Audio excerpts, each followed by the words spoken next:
come from a company, small ICT company called Zipan, and we run a program called Soko Shambani, currently supported by the USAID.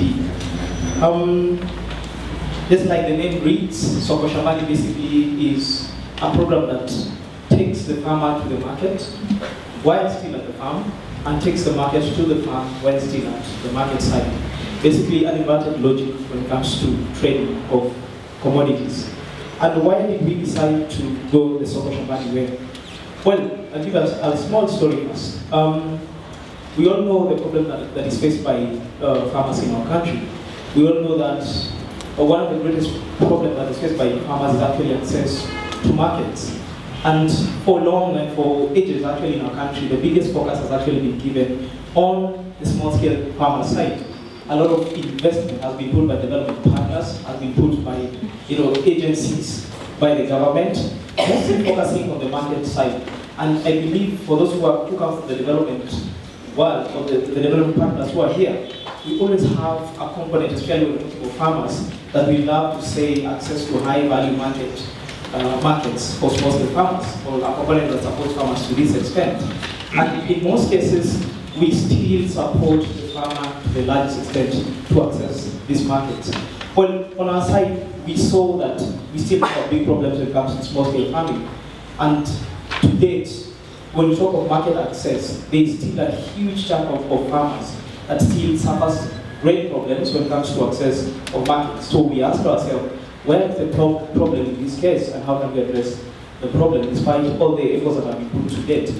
And we thought that what if the current approach that is being used in our country, where we basically focus on the small-scale farmer side, needs to be tweaked in a way. And that's when we thought that we needed to start from the market side, basically enable the market itself based on their needs to access the farmers themselves. So basically, instead of starting from the small-scale farmer side, we opted to support the market entities using technology. So how do we do this, and why it is so? Well, first, and in the beginning, what we decided to do is look at the most important crop that's faced by the biggest challenge. And in this case, the potato. It's the second most important crop in our country. Actually, it's farmed by almost 800,000 small-scale farmers. I'm using government figures. I know development partners might put it a bit higher, but at around 800,000 small-scale farmers, with a farm gate, with a revenue of $227 billion. Okay, that's 27 billion. I know that's quite a significant figure. Over 90% of all potato that is produced in our country is actually by the small-scale farmers. The rest actually is imported, for your information, and a bit of it is produced by large-scale farmers in the country, which is just about the figure does not actually exceed 10. Well, these are the areas where potato farming is done in our country. All the way from the Mount Kenya slope there, Badeas, escarpment, the Nandi Hills, quite critical there. Nyanza, and in the coast area, only tighter hills.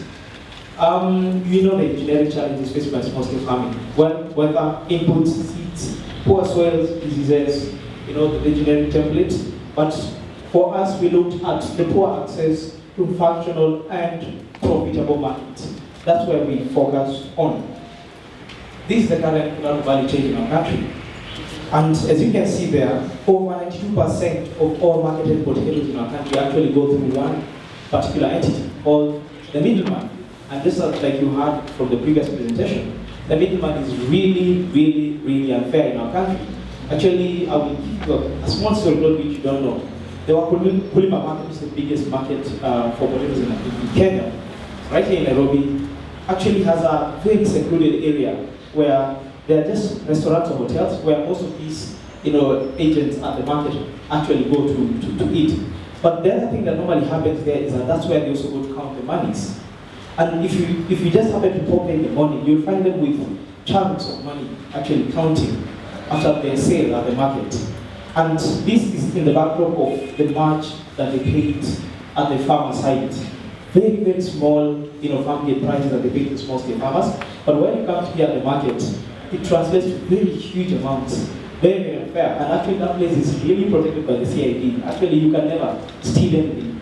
Even a phone. I was there, I was talking on my phone and I just said, hey, I might lose my phone here, and I was told, nobody steals at this point. And the reason why is because there's a very high concentration of police at that particular location. Huge amounts are actually exchanged at that location. Well, with that particular value chain, these are actually the strength and the weaknesses of that particular value chain. 92% through one particular agent, which is the middleman. And the good thing with this particular value chain is that 67% of it, of all marketed potatoes are actually bought by one particular entity. That's the fast food entities in our country, or the fast food restaurant, which is picking at a very, very high rate. And 32% is bought through the local market. Well, as you've seen there, farmers, and as is the common knowledge, farmers actually lack access to intelligence, market intelligence, and also lack access to the market. And as we proceed on, the opportunity presented to us with the mobile platform is, of the 800,000 small-scale farmers that we have in our country, about 560,000 of them have a mobile phone that they have access to. Well, potato in our country, in terms of demand, is growing tremendously at about 10 to 17% annually. And in the urbans alone, about 600,000 metric tons are actually required by the urbans in terms of demand alone. There is poor marketing suffered by the potato value chain. And as you can see there, in terms of productivity, there is a big problem. As you can see here, in the world, so let's start from the developing world. The production per unit, or in terms of per acre is about 15 metric tons. If you look at the world, the average is somewhere around the 18, close to 20. At the developed world, the average production per acre is over 20. Well, and in the UK, the US, the France, the Netherlands, China, and Russia especially, the production is per acre exceeds 40 metric tons. Kenya falls actually at that rate there, the developing world, and we're actually faring poorly. And this is so because we only produce about 7 tons per acre in our country. And as compared to the African average is about 10 metric tons, showing that there's a big problem in the potato value chain in terms of production. So we looked at all these problems and we saw an opportunity as a technology company. And we asked ourselves, what can we do? And we decided to put on a platform that basically informs the market, as compared with still with the farmers in mind, but informs the market more so, and enables the market to link with the small-scale farmers for mutual benefits. And this is where we put the Soko Shambani platform, which basically puts a bridge between the small-scale farmers and the market entities. And what do we do with this? Basically, we have an SMS platform that enables the fast food restaurant and mostly the market entities to talk directly with the small-scale farmers, to inform them on the prices, inform them on their demand on daily or monthly basis, so the farmers for once know where exactly would I sell my potatoes, at what price, and what probably would be the logistics for this. We have noted in such institutions as the banks, we've been noted in the microfinance institutions, the agro businesses, as you're going to see as we move on. So we advise our farmers to basically plant at such time as they're going to harvest when there's a shortage. And these farmers, they're taking advantage of the high prices, and look, they are getting good market prices, and are also contributing immensely to stabilizing the prices and reducing importation of potatoes in our country. We have, with our seed partner, we have managed to import high-yield seeds from the Netherlands, replicated them in our farm at Liburu, and addressing the specific needs of the market entities that are very, very, very specific of the type and the quality of potato that they have. These seeds are accessible on highly subsidized prices, and this is what Soko Shambani looks like in a nutshell. Basically, provides seeds, provides communication access between farmers and market entities, input, and also enables all the farmers to basically profitize in terms of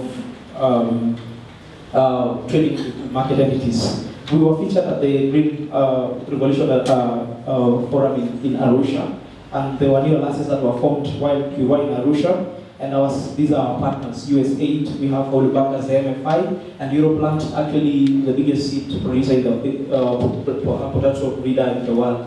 Those are our partners. And moving forward, we see technology as very critical in supporting farmers, especially small-scale farmers, in regards to profitizing, which of course contributes to their resilience, especially to disasters. We also share with them greatly information on weather and also on our extension service platform.